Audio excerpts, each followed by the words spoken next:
এখন বিএনপির মূল কাজ জিয়াউর রহমানের আদর্শ বাস্তবায়ন, বললেন মির্জা ফখরুল। বিএনপির মহাসচিব মির্জা ফখরুল ইসলাম আলমগীর বলেছেন, বাংলাদেশকে আধুনিক বাংলাদেশে রূপান্তরের ভিত্তি স্থাপন করেছিলেন বিএনপির প্রতিষ্ঠাতা ও সাবেক রাষ্ট্রপতি জিয়াউর রহমান। এখন বিএনপির মূল কাজ জিয়াউর রহমান যে স্বপ্ন দেখেছিলেন, যে আদর্শ প্রতিষ্ঠা করেছিলেন, সে আদর্শকে বাস্তবায়ন করা। দলের চেয়ারপারসন খালেদা জিয়া যে গণতান্ত্রিক ব্যবস্থার সূচনা করেছিলেন তা প্রতিষ্ঠা করা। আজ রোববার সকালে বিএনপির 46তম প্রতিষ্ঠা বার্ষিকী উপলক্ষে রাজধানীর চন্দ্রিমা উদ্যানে দলের প্রতিষ্ঠাতা সাবেক রাষ্ট্রপতি জিয়াউর রহমানের সমাধিতে ফুল দিয়ে শ্রদ্ধা জানান দলটির নেতাকর্মীরা।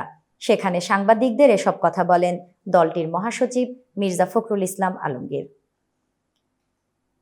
দলের প্রতিষ্ঠা বার্ষিকী উপলক্ষে বিএনপি ও এর অঙ্গ সহযোগী সংগঠনগুলোর বিপুল সংখ্যক নেতাকর্মী চন্দ্রিমা উদ্যান এলাকায় জড়ো হয়েছিলেন শ্রদ্ধা জানাতে। অনেকে খণ্ড খণ্ড মিছিল করছিলেন চন্দ্রিমা উদ্যানের পাশে বেগম রোকেয়া সরণিতে। এতে বিজয় সরণি মোড় থেকে আশপাশে যানজটের সৃষ্টি হয়। বিএনপির মহাসচিব বলেন, দলের ভারপ্রাপ্ত চেয়ারম্যান তারেক রহমান যে নতুন বাংলাদেশের স্বপ্ন দেখছেন, বাংলাদেশকে নতুন করে গড়ে তোলার জন্য তিনি যে কাজ করছেন, সে বাংলাদেশ গড়ে তোলার জন্য তারা প্রতিজ্ঞাবদ্ধ হয়েছেন।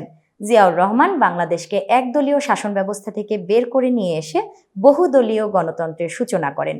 এ মন্তব্য করে মির্জা ফখরুল ইসলাম আলমগীর বলেন, মানুষকে সঙ্গে নিয়ে জিয়াউর রহমান 19 দফা কর্মসূচির মধ্য দিয়ে জাতিকে নতুন দিক নির্দেশনা দিয়েছিলেন, জাতির সামনে নতুন স্বপ্ন তুলে ধরেছিলেন।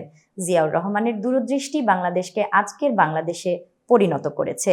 বহুদলীয় গণতন্ত্র, মুক্তবাজার অর্থনীতি, এসবের মাধ্যমে তিনি বাংলাদেশকে আধুনিক বাংলাদেশের রূপান্তরের ভিত্তি স্থাপন করেছিলেন। এতক্ষণ বার্তা বৈঠকের সাথে থাকার জন্য ধন্যবাদ। নতুন নতুন তথ্য ও সংবাদ পেতে বার্তা বৈঠকের ইউটিউব চ্যানেল ও ফেসবুক পেজের সাথেই থাকুন।